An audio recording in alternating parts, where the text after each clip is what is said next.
Hello and welcome. This is Tyrene's Tales, my channel for reading some of my short stories and novellas out loud and then discussing what it's like to be kind of behind the scenes in an author life. So, I'm Tyrene Martinson and I have over 20 books published. I have had dozens of short stories and poems published, and I've been writing for a really long time. And this is just a channel for sharing some of my work. So, without further ado, today I'm reading a short story from 25 Impossible Tales of Survivors, Flawed Heroes, and Annoyed Villains. That short story is called Waking Up Alien. Sleepy weight presses down on me, and my mind feels full of fuzz, like the time I had my wisdom teeth pulled, but I can tell there's something off. The voices I'm hearing don't make sense, full of clicks, growls, and strange intonations. There's a blinding light in my face, shapes in the shadows that don't resemble anything I'm familiar with. And what is that? An orange, furry something with 3 fingers clasps my right ankle. I scream and wrench away, but the whatever it is holds on tight. My piercing screams stop only when another creature steps into the blinding circle of light. It's hard to describe. Not humanoid. Triangular in shape with 5 legs, 3 arms, a pointed blue stalk like head with multiple stacks of eyes and openings. Nausea rolls in my stomach and I struggle to breathe. Something touches my left ear and I whimper. The touch disappears, but the voices I've been hearing morph and meld into something like my own language. Let it go, Shalunk. You're making it worse. The furry fingers let go of my ankle, and I draw my legs up to my chest, holding them tight. That's better, the first voice says. The triangular multi-legged creature bobs slightly on his feet, which makes me think it might be the speaker. I didn't want it to hurt itself. This voice is high pitched and full of clicks. I'm guessing it belongs to the furry fingers, the one called Shalunk. It might be able to understand us now. The translator should be working. A deep, cold voice speaks from behind me. Goosebumps rise in my arms, but I know I need to speak.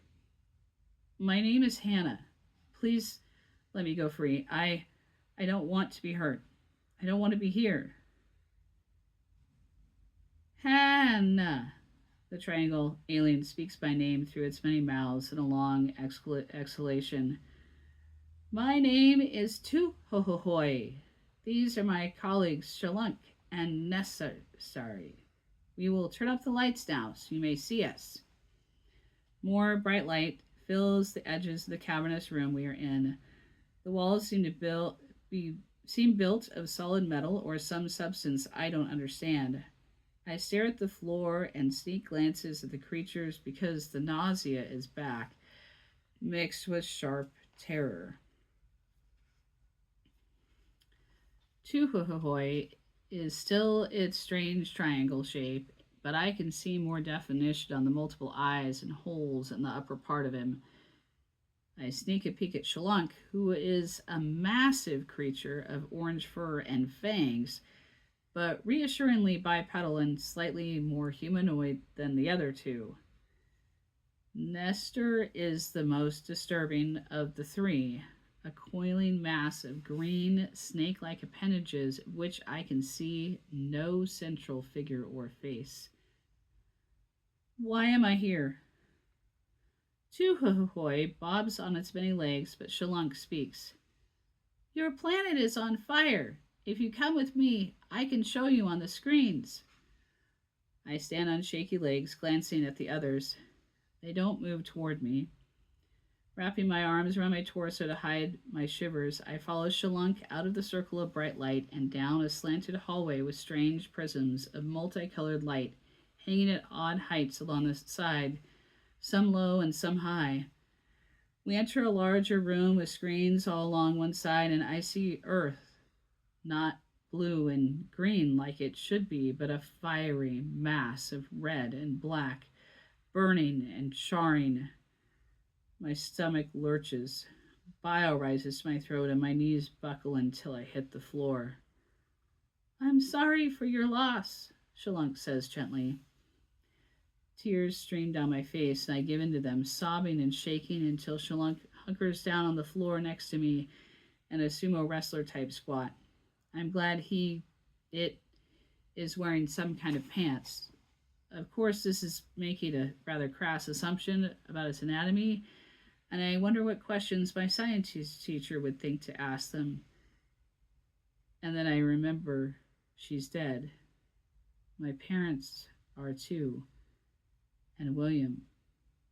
I'll never see them again. Shalunk holds out a three-fingered hand. Come, I will show you to private quarters, bring you some nutrients, and after time, I will help you be one of our crew.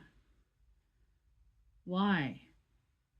I don't even know what I'm asking really, but that's all I can say.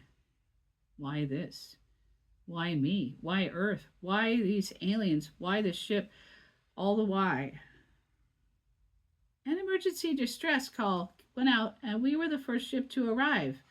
A few others came, but I am not sure if they picked up any of your kind before the attack by the Brove. They attacked from afar, but we had little time to gather anyone, and you were standing outside by yourself.